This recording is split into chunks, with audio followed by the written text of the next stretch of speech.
2051 жыл. Жер планетасының орбитасында. Алақай, біз жерге барамыз. Жер?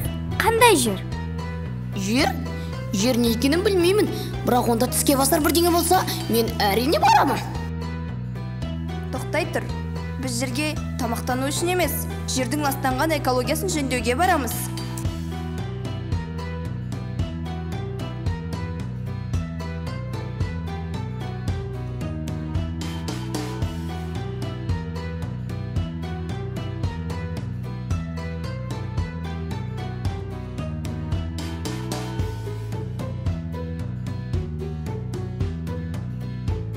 Біздің ғарыш кемеміз неге ұшып кетті?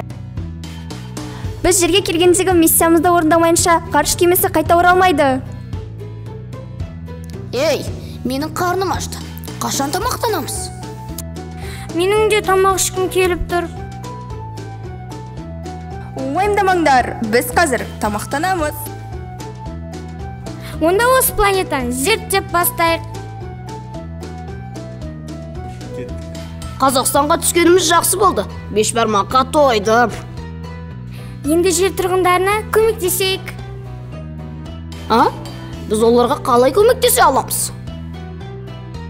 Ұмытпаңдар, адамдар бізді байқамау қажет. Егер адамдар бізді көріп қоятын болса, жасаған жоспарымыз жүзеге аспай қалады. Жанел, қызым, бүгін сенің туған күнің. Я, қызым, біз бүгін саябаққа және кинотеатрға барамыз. Киініп ал, біз қазір шығамыз. Рахмет, анашым, әкешім. Мысықты апаруға болады ма? Ол менің жан досым. Жоқ, мысықты алуға болмайды. Ана жақта өзге ғаламшарлықтар тұр. Барып көрейікші. Жоқ, біз саған сенбейміз. Неге сіздер маған сенбейсіздер? Мен сіздерге оны дәлелдеймін.